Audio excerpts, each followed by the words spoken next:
Good morning po, everyone. So, prepare ko niyo yung mga Bible and notebook at mag-take note po kayo ng inyong matututunan ngayon. Pag-ibati ko ng gabi, mo, congratulations.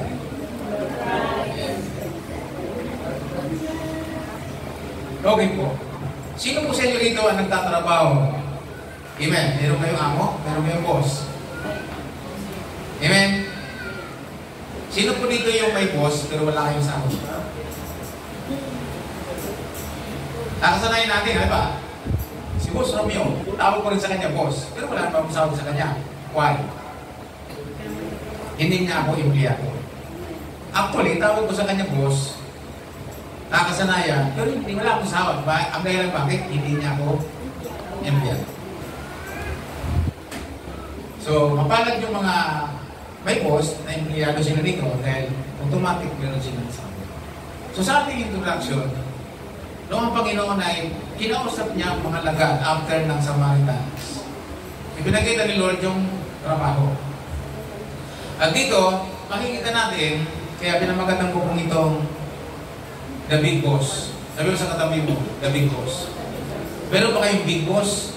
Dito, tinutukoy natin dito. Sabi nga ng Panginoon dito, nung pag-aralan ng chapter 4 ng buwan, sinasabi niya, hilingin ninyo sa may-ari ng harvest field upang magpadala siya ng mga manggagawa. So, ang sinasabi ko dito ni Lord, hingiin niyo sa boss. Sabi-sabi sabay, boss. So, sino yung boss? Yung ang may-ari. Sino po ba may-ari ng SM? Kilala nyo?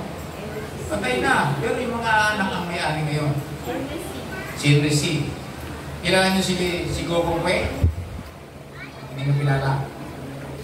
So, sila yung mga big boss na may mga may-ari ng mga malalaking kumpanya sa Pilipinas.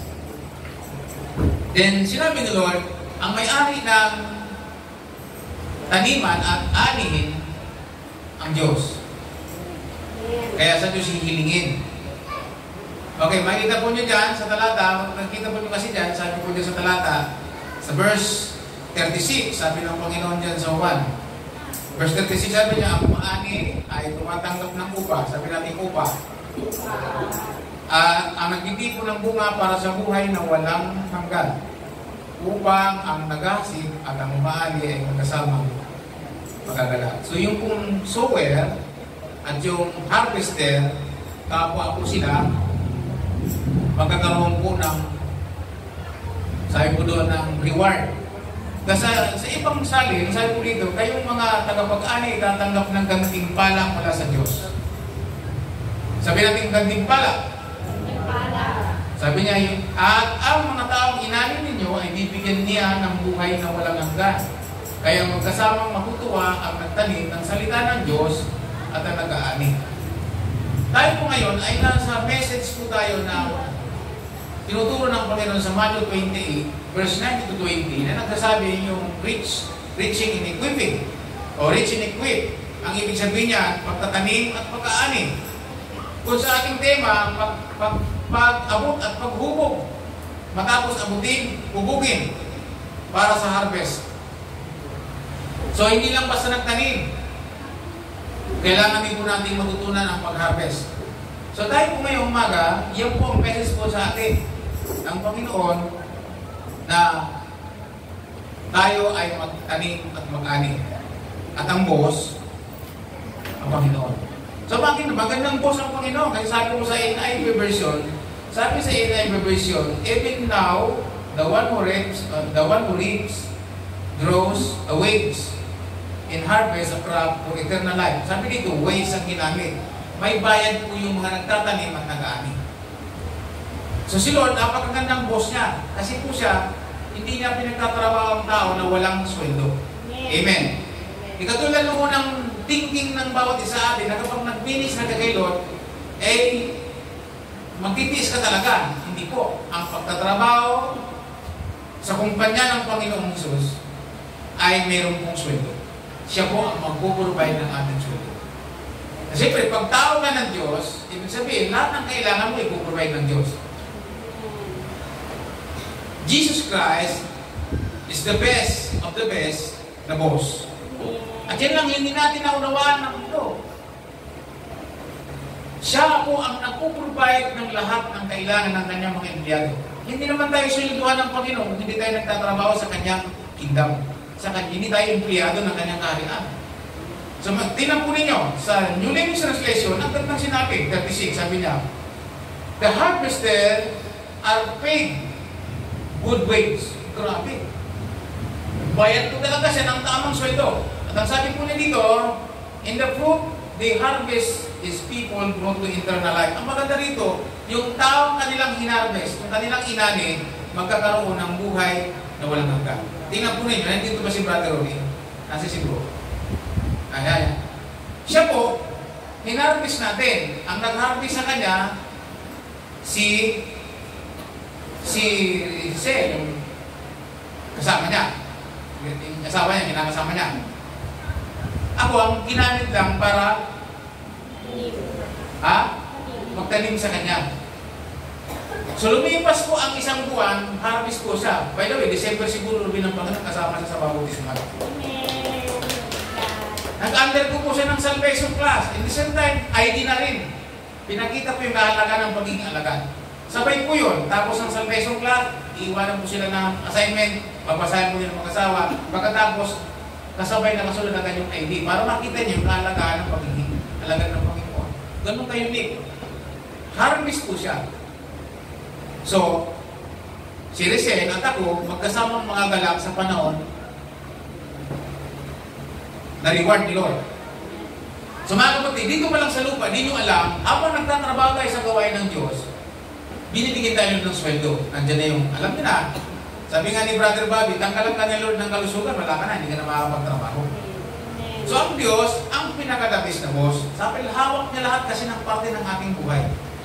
So kailangan po tayo magkaroon po ng damdamin na tayo po ay magtanim at mag-ani. At siyempre, unahin natin ang pamilya natin na sila ay taniman ng salita ng Diyos at pagkatapos hubugin sa Panginoon. I-harvest po sila. I-disciple talaga sila. At turuan natin silang mag-disciple din ng iba, magtanim sa iba.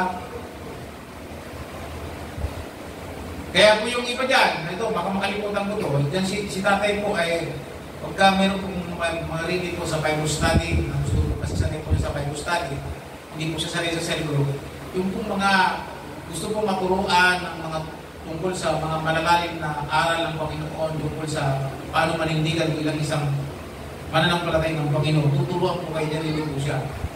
At ano po siya na kung sino ang gusto ng magpa-Bible study, willing po siya. At dyan po siya, nasa likod po siya. Dito na siya sa atin. Amen. Palapakan natin ang Panginoon. At especially po, yung mga senior na hindi kaya abutin, kaya po niyang abutin yung mga senior. Kasi, mas lang po yung mga senior na hindi natin kaya niya sa biyaya ng Panginoon. Amen. So, i-ready lang po natin. Siyempre, trans po niya papunta doon sa bahay at dito, imumotor-motor na lang natin kung meron po siyang ministry ng gagampanan na mga halos mga tao gusto nating abutin. Pasarili po siya mag-undergo ng pag-aaral ng salita ng Diyos. Kasi po bahagi po yan ng reaching in giving. Ang utos sa atin ni Lord, hindi lang basta magtanim. Ang utos sa atin ni Lord, mag-harvest. So malino ang turo ng Panginoon ng ating boss. Kasi dati nasanay tayo mag-Bible study lang, magtanim lang, pagkatapos iiwanan natin. Hindi. Kailangan po natin matutunang i-harvest yun. So makikita natin dito sa talata, mayroong boss, at ang boss ng harvest ay ang Panginoon. Maganda po siyang amo. Dahil po, si Lord ang magpo-provide. Kung dito sa church natin, matututunan po natin yan, i-bless po tayo ng Panginoon. Pag isa lang tayong tinandaan, at pagkatapos dumating mo na harvest po siya. Mag-1 plus 1 nga lang tayo dito sa ating iglesia, dito po sa campus natin. Mag-1 plus 1 lang po tayo, every year. Si Jane mag-plus ng isa, ako mag-plus ng isa. O di ba? Kaya nga po ngayong takulan, iniisa-isa ko po yung mga nasa mga disciples nag-undergo ng ID. Iisa-isayin po silang linggo-linggo. Pagdating ng linggo, di ba? Linggo mo available. Walang available na mga ordinary day. Kung mayroon man, panggabi, pang-araw. So kaya dinadala-dalawa po natin na schedule, ibubukod sila habang nagli-learnings yung iba, sila naka-special sila. para lang ma-assess, bigyan ng lesson ng EID, ng intention, ng Equippers Intentional Discipleship, para mag-upgrade ang kanyang kalalagayan. Ngayon ang tanong, sabi po dito, mayroon pong good ways, mayroon pong tinatawag na naghihintay. Dito pa lang sa lupa, may sweldo ka na. Papapalain ka talaga ng Panginoon pag ikay nagtatrabaho. Sino po dito yung gustong maranasan pong blessings na yan? Hindi pa natin nararanasan yan kasi hindi pa tayo empleyado ng kaharian ng Diyos. Once na naging alagad ka ng Diyos, dapat consider mo sa sarili mo, may alam ka, kung di man ang kaalaman mo, kung marami na, dapat ngayon mas maraming alam. Ay dapat sila po yung may damdamin na magtrabaho sa kaharian ng Panginoon. Maging empleyado ng ating Panginoon. Sabi empleyado. At ang empleyado, alam po ninyo, pagpapasok ang empleyado, may tamang oras po yan. Di ba? Pag empleyado ka na, di ba? Si Nico, empleyado po siya. Pagpapasok po sa trabaho, hindi po pwedeng late yan. Di po ba?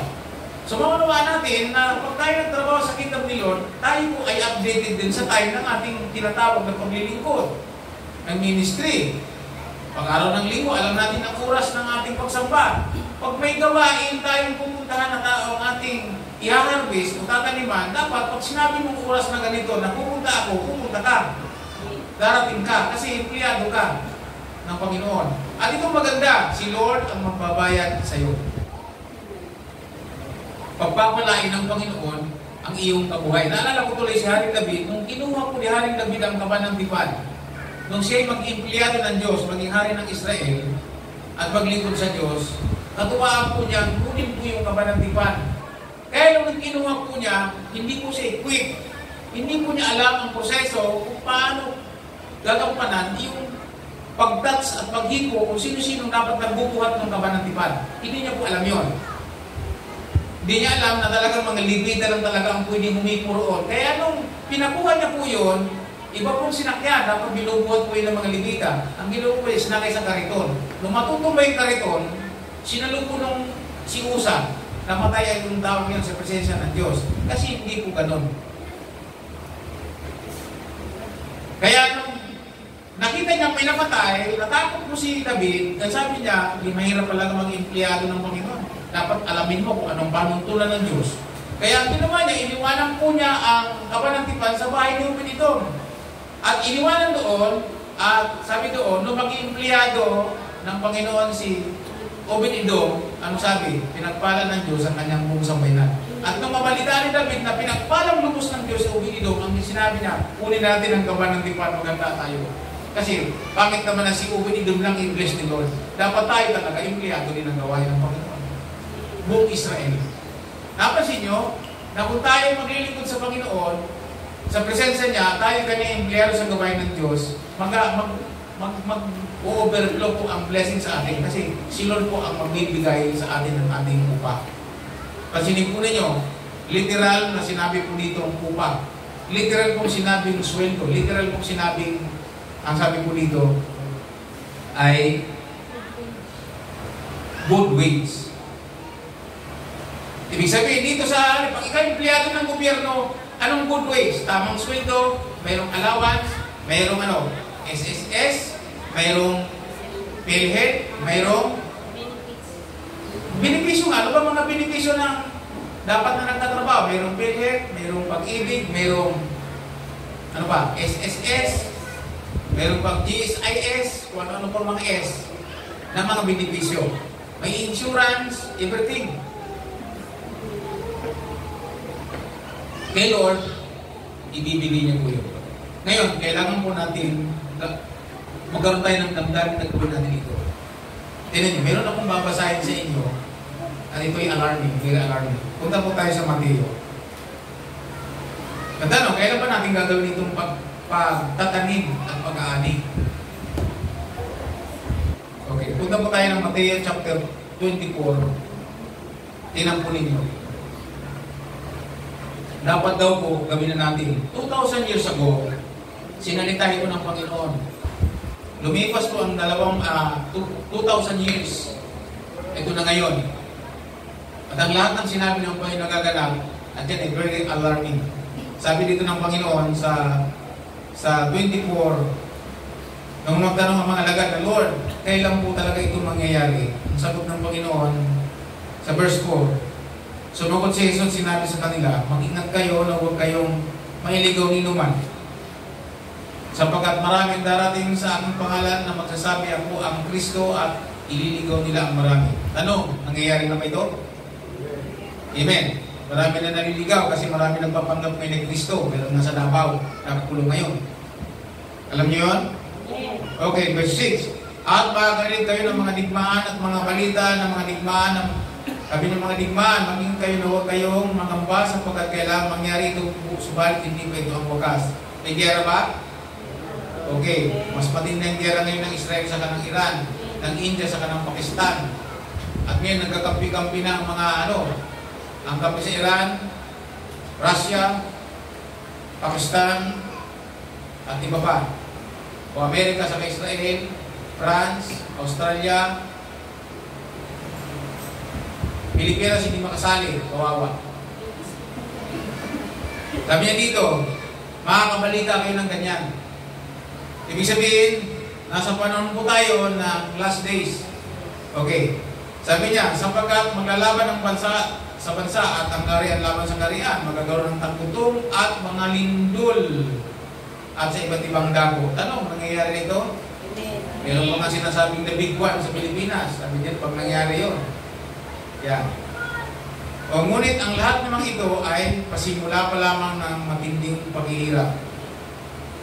So huwag na natin hintayin ito na saka lang tayo magtatanim at mag-harvest ng kaluluwa. So pinakamatinding, bago ko tuloy itong pagbasa, pinakamatinding asset sa buhay. Kasi lahat ng nandito sa atin, yung ating mga tinuturing nating ari-arian, mga yaman, iiwanan lang po natin yan. Panglupa lang siya. Ang pinaka-the best na kayamanan at asset na pwede natin matamo na mayroong reward dito pa lang sa lupa hanggang sa langit ay kaluluwa. Kaya nga po dapat buhay na buhay sa atin ang pagtatanim at pag-aani, yung pag-abot at paghubog. Kung tawagin sa Matthew 28 verse 19 to 20, reaching iniquity. Hello, nandiyan po ba kayo? People's missionary tayo. Mga tao tayong mga misyonero, misyonera. Nabubuhay tayo sa misyon. At siyempre, ang misyon natin ay sisimulan natin sa sarili nating kural, sa sarili nating bahay. Saka i-mission natin ang ating mga kapitbahay. As long as yung maaabot at ipinaabot sa atin ng Panginoon. Buhay na buhay dapat sa atin ang misyon. Amen. Okay. Makikita natin dito, kahit nga si Pastor Larry, muntik-muntik ka nang mamatay, pero dahil sa misyon, ang dami po niya ngayong naipundar na mga gawain. May 5 na po siyang mula sa Sayon, nagkaroon ng binangunan, nagkaroon ng hanay, nagkaroon ng pintong bukawin, saan po ba? Baras, mayroon sa binangunan. So maraming gawain na nabuksan. At ang sabi, ang kailangan mga prepared na mga alagad sa pagtatanim at sa pag-aani. Sabi nga ni Pastor Larry, nakakatuwa kayo dahil kayo may pera. Pero talo namin kayo. Kami, walang pera, pero meron kaming kaluluwa. Ano mong pera? Kung wala ka namang kaluluwa, amen? Yung pera, iwanan mo din lang yan. Mabubulok siya. Sabi nga ng talaka, huwag kayo mag-ipon ng mga dito sa lupa, mayroong tanga, mayroong kalawang. Pero sabi niya, mag-ipon kayo ng kayamanan sa langit. At ang kayamanan sa langit na pwede natin matamo ay walang iba kundi yung inani nating kaluluwa na sinasabi ito, bibigyan niya ng buhay na walang hanggan. Ang sabi niya yung nagtanim at nag-ani, ang sabi niya, at yung inyong inani ay bibigyan ng Diyos ng buhay na walang hanggan. At dahil dyan, pag mayroong mga inani na bigyan ng buhay na walang hanggan dahil nakakilala sa Panginoon, ano sabi? Yung nagtanim at yung nag-ani, kapwa sila mayroong reward. Magiging masaya sila sa harapan ng Diyos. And then po kayo mga kapatid. So kaya napaghalang ito, tuloy natin ang basa kung bakit. Sabi niya, pagkatapos ay ibibigay kayo sa kabigatian at kayo papatayin at kayo ikapuputan ng lahat ng mga bansa dahil sa aking pangalan. So dahil kay Kristo sa huling araw, sabi niya ganon. Pagkatapos, maraming tatalikod at magtataksil at mapupo sa isa't isa. So dito, marami daw po ang magtataksil sa Panginoon. At mapupuot sa ibang salin, mawawala na po ng humanity. Sabi niya, maraming bulang propeta ang lilitaw at ililigaw nilang marami. Dahil sa paglaganap ng kasamaan, ang pag-ibig ng marami ay lalamig. Because of violence, yung wickedness, ang sabi niya, yung pag-ibig sa kapwa mawawala. Ang India, gano'n daw ang India. Sa India, kung nasagasaan ka sa kalsada, walang tutulong sa iyo. Bahala ka dyan. Kasi yung kanilang, yung spirit ng humanity, wala sa kanila ngayon. Pag Christian ka sa India, wala kang value. So sabi dito, pag dumating ang panahon na yan, ang sabi niya na yan, hindi pa ito dumarating. Kaya, kailan natin gagawin yon? Ang pagtatanim, pag late na. Before it's too late, now na ang dapat practice. Maganda, kahit kung di pa lang alam natin, natututo na po tayo mag-share at magtanim ng salita ng Diyos sa ating kapwa. At pagkatapos, kung kaya natin harvestin natin sa Panginoon. At kung di kaya, kumanak ng kasamang alagad na pwede magturo. Si Rizal, hindi niya pa kaya yung asawa niya. Kaya, kailangan ako. Kailan naman natin gagawin na hindi kaya ng ating kapwa-disciple, pero kaya mo. Ang kailangan mo lang ay yung damdamin na maging isang tunay na empleyado ng Panginoon. At doon magsisimula po ang ating sweldo sa Panginoon. Tingnan po niyo rito. Subalit ang magtiis hanggang sa wakas ang siyang maliligtas. At ang magandang balitang ito na ng kaharian ipapahayag sa buong daigdig bilang patutuo sa lahat ng bansa. At pagkatapos darating ang wakas. Sabi po ng Matthew, maririnig ng lahat ng tao ang gospel ng Panginoon, ang mensahe ng kaharian. Sabihin natin sabay-sabay, mensahe ng kaharian, ang mabuting balita tungkol kay Kristo. At ang sabi, in the end is come. Hindi masama mag-prepare tayo ng lahat ng kailangan natin dito sa lupa. Okay po yan. Pero dapat aware po tayo na ang buhay natin dito sa lupa pagsamantala lamang. Ang sabi po ng Pedro, sa unang Pedro, tayo po ay mga manlalakbay lang dito sa lupa. Na naglalakbay tayo dito sa lupa ng hindi aabot ng 100 taon hanggang 80 years nga lang, sabi ng Bible. Ang pagkatapos, lilisanin natin ang mundong ito. Amen. So tayo, ang sabi sa Matthew, ay sabi sa 1 Peter, ang ginamit ko sa King James, traveler, manlalakbay. Sa ibang salin, ginamit kong dayuhan. Tayo mga dayuhan lang dito sa lupa ito. So talagang ang lupang ito, hindi talaga ito ang ating tunay na bayan. At pag ang tunay na bayan na hinintay natin ay ang langit. Na kung saan, yun ang tunay nating bayan na sinasabi. Sabi natin tunay na bayan. Tunay na bayan. Bayad pa kayong umuwi sa inyong bayan, sa tunay na bayan, hindi po kasama ang iyong sa buhay o yung mga tao. So kinakailangan po natin magtrabaho sa kanila ng Diyos. Maging spirit po natin ang pagtatanim. Isipin natin, paano ko kaya tataniman ito? Yung mga kurap na pulis, iniisip po nila kung paano nila tatanim ng droga ang mga nahuhuli mga tao para magkaroon sila ng tawag natin dyan, magkaroon sila ng achievement kahit sa maling paraan.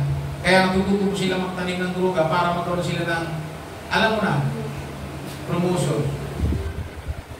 Kung yung mga ganun, ay naiisip po nila yun, dapat tayo mga mananampalataya ay iniisip natin kung paano natin matatamnan ang tao ito ng salita ng Diyos. Paano ko kaya ito tatamnan? Yung mga lagad sa pangunguna ni Apostol Pablo at ni Bernabe at yung apat niya, tatlo nilang kasama sa aklat ng Gawa, chapter 13. Nung sinabi ng Holy Spirit sa kanila na ibukod ninyo si Saulo at si Bernabe para sa natatanging gawain na gagampanan ko sa kanila. Kaya ang ginawa ng kapulungan, linihans po nila sila at pinayaw. At ang trabaho po ng dalawa, pagtatanim at pagkaani sa mga padadalan sa kanilang Panginoon. At kailangan po natin ng readiness sa atin ngayon. Anong sabi po ng mayroon pong aral sa atin na binigay ang Panginoon na kailangan natin yung kahandaan. Pinangaral ni Apostol Pablo sa Ephesians, sa simbahan ng Efeso. Nang sabi sa Ephesians chapter 6, verse 10, sabi niya sa uli-ulihan, sabi niya, finally, my brothers and sisters, sabi po niya, sa kauli-ulihan, patuloy kayong magpalakas sa Panginoon at sa kapangyarihan ng kanyang lakas. Sabi sa verse 10, patuloy kayong magpalakas sa Panginoon. Finally, sabi niya, be strong in His mighty power. Sabi po ng Panginoon sa mga magpalakas. Kasi kung tayo po ay hindi malakas, hindi natin magagawa ang sowing and reaping. Kaya tayo po ay magpalakas sa Panginoon. Ang sabi, isuot ninyo ang buong kasuotang pandigma ng Diyos upang kayo'y makatagal sa laban sa pakanan ng Diablo. Sapagkat ang ating pakikipaglaban ay hindi laban sa laban sa dugo, kundi laban sa mga pinuno, laban sa mga may kapangyarihan, laban sa kapangyarihan na hindi nakikita o di nakikita na naghahari sa lipunan ito. Sa katilingang ito, laban sa mga hukbong espiritual ng kasamaan sa kalangitan. Ito yung mga hukbong espiritual na hadlang sa paggawa sa gawain ng Panginoon. Kaya dapat po tayo maging prepare. Magkaroon tayo ng readiness pagdating po sa pag-abot at paghubog. Ang sabi ni Pablo sa verse 13, kaya kunin ninyo ang buong baluti ng Diyos upang kayo makatagal sa pag-araw ng masama. At kung magawa na ninyo ang lahat ay tumatayong matatag. Kaya tumindig kayo na ang inyong baywang ay nabibigisan ng katotohanan na suot ang baluti ng katwiran. At nakasuot sa inyong mga paa ang paghihanda para sa Ebanghelyo ng kapayapaan. So, ang Bible, tinuturo sa atin yung readiness. Kaya nga po tayo mayroong devotion day and night. What is the purpose of devotion? Ang devotion ang maglalagay sa atin sa buhay na maayos. Once na mayroong kang devotion, mayroong kang Word of God na binulay sa umaga at sa gabi, inahanda ka ng Panginoon. Igalan ninyo ang inyong paningin. Sabi ng Panginoon sa mga alagad sa chapter 4 ng 1. Ang sabi niya, tingnan nyo, the harvest is plentiful, the harvest is ready. What is the problem? Hindi problema ang harvest, andyan na talagang harvest. Ang problema, the workers are few. Ang sabi po, ang magagawa ay kukunti lamang. So dito sa atin, kung tayo po gagawa, para pareho, marunong na po tayo magtanim. Sino po sa inyo dito marunong magtanim na halaman? Pag magtanim kayo ng halaman, anong ginagawa? Lilinisan niyo muna yung pagtatamnan, to cultivate. Siya pag nagtanim ng pichay, maraming hinahanda siya. May mga hinahanda po siyang mga lilinisin niya, tapos gagawin niyang garden, pagkatapos naglalagay yata siya ng mga potassium. Pagkatapos sa kanya, tataniman ng pichay sa mustasa. Kasi, kaya ano, pag dumadan ako doon, lagi ako nabibigyan ng mustasa, ang tatawa. Uy, lalagyan pa yata ng abutin ng araw. So, makikita po ninyo, kung iisipin natin, gano'n ang iisipin natin. Paano po tayo magtatanim at mag-harvest? Pag sinabi, hindi natin tawag ito, paano kaya ito tatanong ng salita ng Diyos? Para pagdating ng araw, mag-harvest. Nung kinausap ko si Rizel, sabi ko, ready ka ba na mag-partner sa akin? Sorry. Sige, kakausapin ko ang asawa ko. Pumayag naman. So, magtatanim tayo. Di ba may kanta sa Pilipinas? Magtanim ay diligo, maghapon na kayo, di naman makatayo, di naman nakaupo. Di ba pag nagtanim ng palay, nakatayo ka, hindi, alanganin na katayo, nakaya ng upo, masakit sa baywang. Hindi talaga biro magtanim. Pero pagkatapos ng magtanim, pag naitanim na, ano lang gagawin mo? I-maintain mo na lang siya. Bubugin mo siya. At pag lumating ng oras, sabi natin sabay-sabay, oras. May oras mo yun. Harvest na. Pag oras ng harvest at hindi mo na harvest, ano mangyayari? Masasayang lang.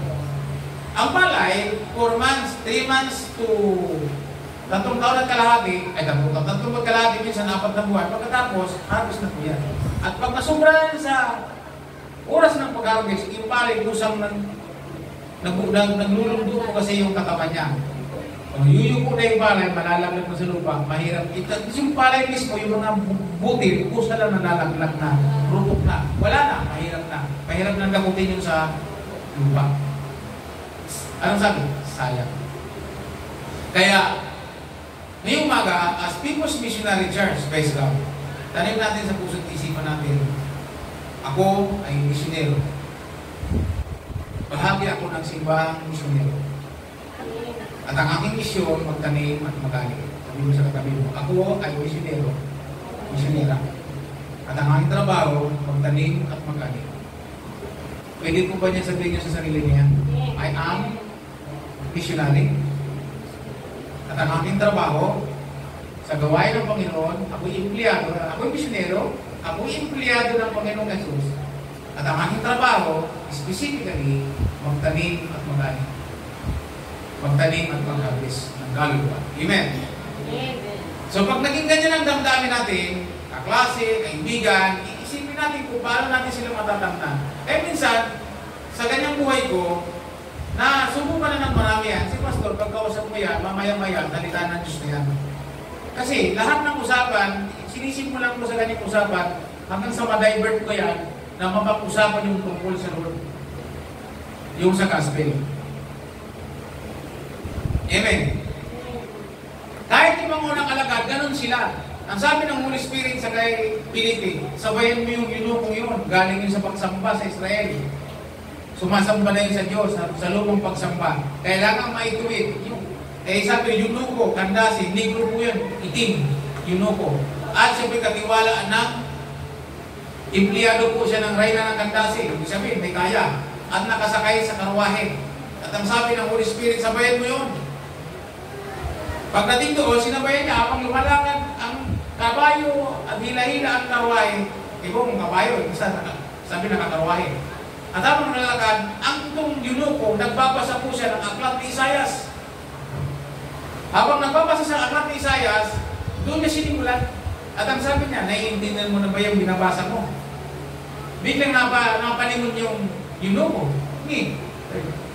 Kita ko pala dyan. Sabi niya, paano ko ba maintindihan ito kung wala naman magpapaliwanag?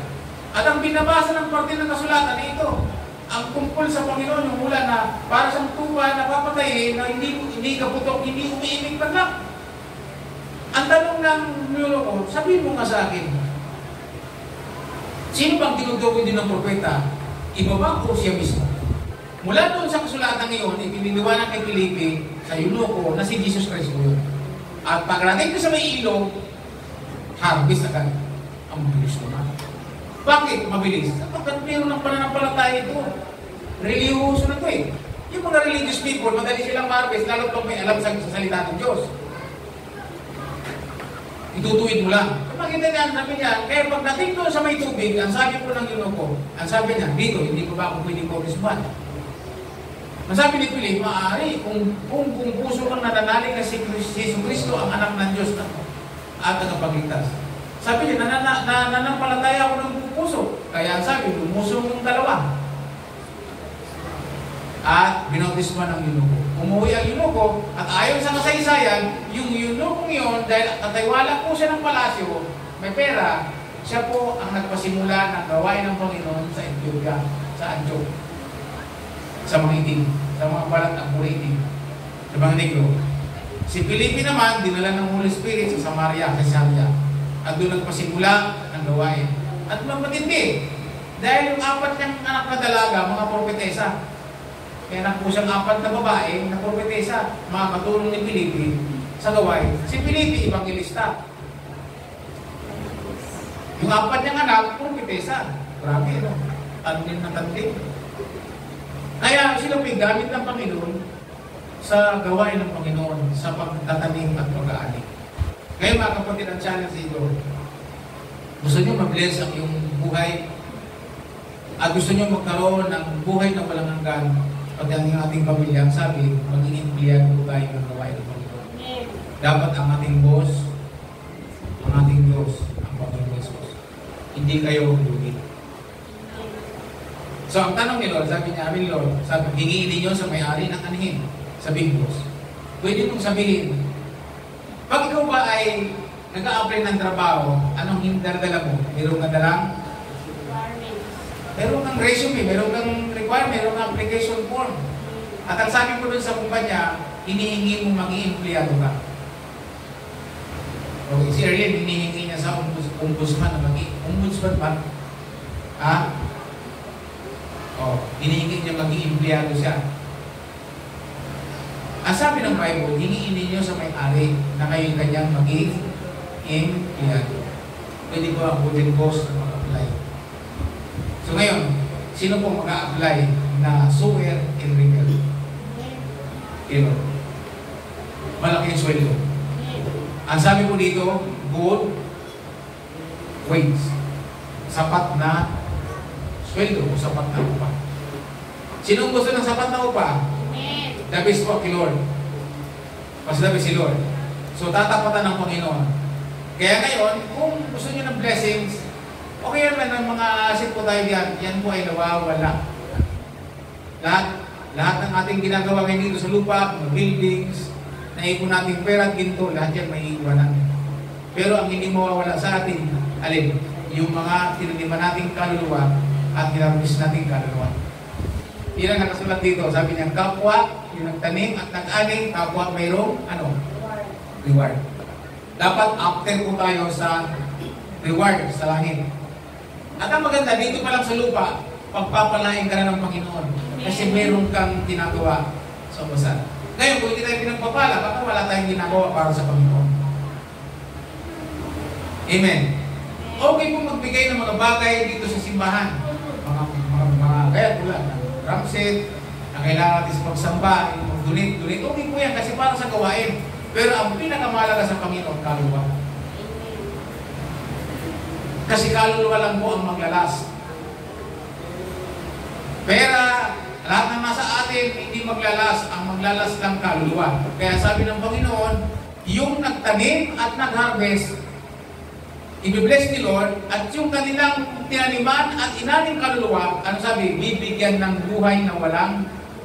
Siyempre, naging nakakilala sa Panginoon eh. Kaya the more na nakakilala, naalala ko tuloy si yung director na kaibigan ni Hongkong. Yung director ng mga pelikulang mga malalaswa, nung makakilala sa Panginoon, ang ginamit ni Lord si Hongkong. Kilala niyo si Hongkong? Si Hongkong Dolphy Jr. Yun ang ginamit. Alam po ninyo, nung makakilala sa Panginoon ng taong doon, kahit si Dick Israel nasira doon. Binilang po lahat ang kanyang nasiran, yung kanyang nataniman at na-harvest nung buhay pa po siya. Yung director na yun. Grabe yung radical change nung siya yung makatanggap sa Panginoon. Sabi niya, aba, hindi ko nasasayangin ang buhay ng itong tira. Bago man lang ako mamatay, maraming kaluluwa ang mataniman at maaning. Alam po rin yun nung mamatay siya, lahat ng kanyang tinaniman nandoon, 600 mahigit na kaluluwa. Kasi lahat sila tumayo ng pagkatoo, siya po ang nagtanim at nag-share sa akin ang tungkol sa Panginoon. Mahigit 600, bago namatay, kinuha ni Lord. Ang ginawa pa naman ng mayroon sa kanya nagdalang barong, napakagandang barong. Ang dinalan siya ng barong, tuwang-tuwa siya. Tamang-tama to, sabi niya. Meron akong susutin bago umalis. Nagsasalita siya ng gano'n, yung pala kukunin siya ng Panginoon. Isang gabi, natulog, hindi na nangising. Patay, kinuha ng Lord. Pero itong maganda, ang tindi ng asset niya. Sa Lord. 600 souls. Tingnan mo katabi mo, ikaw. Kaluluwa mo pa lang siguro ang ayos, wala pang ibang kaluluwa. Kaya ayusin natin ang ating sarili. Kunin natin ang damdamin ng pagiging isang misyonary.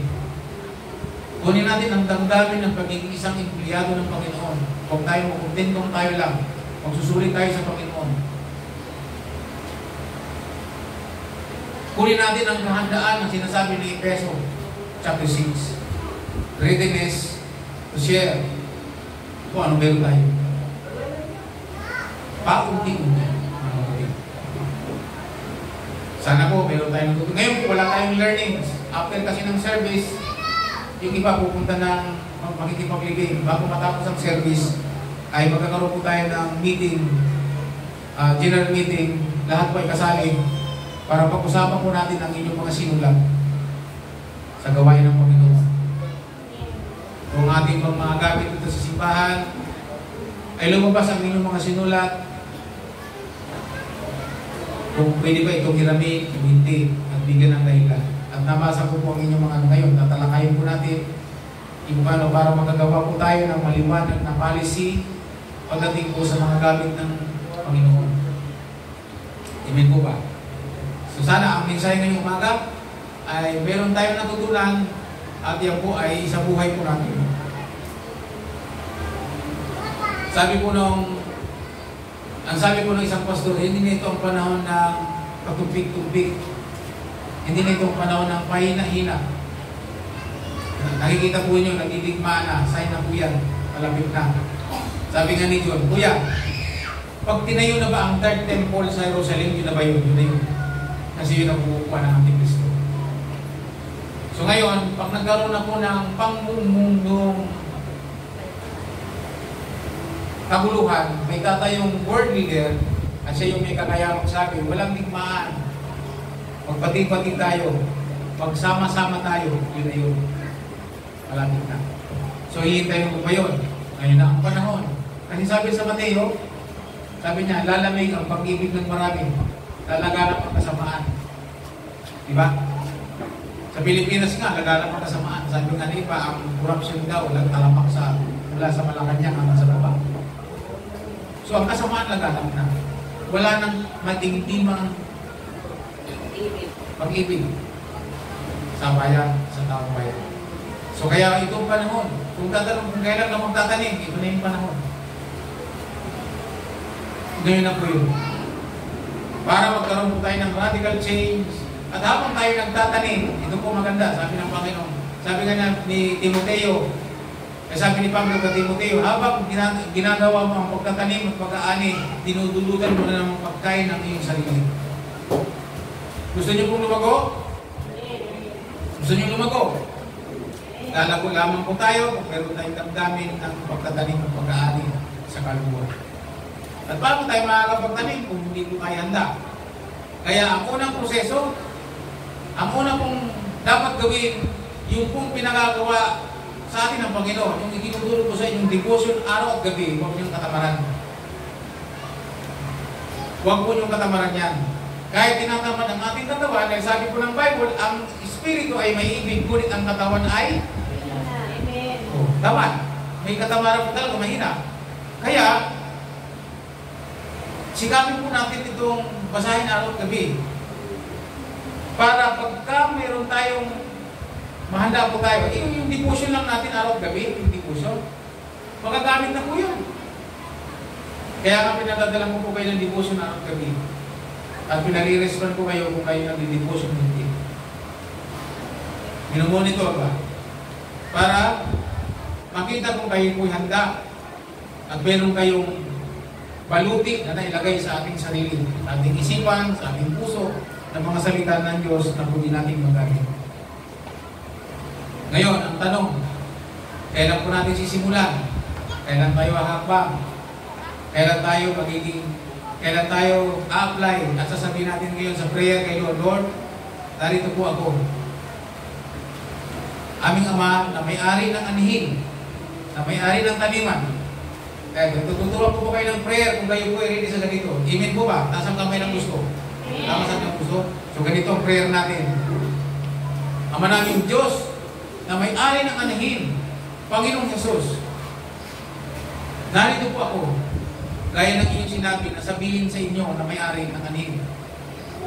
Narito po ako, nag-a-apply po ako na maging empleyado mo sa taniman at sa anihin. So ang prayer mo dito, Lord, bugugin po niyo ako sa proseso. Magbabasa po ako ng iyong salita araw at gabi.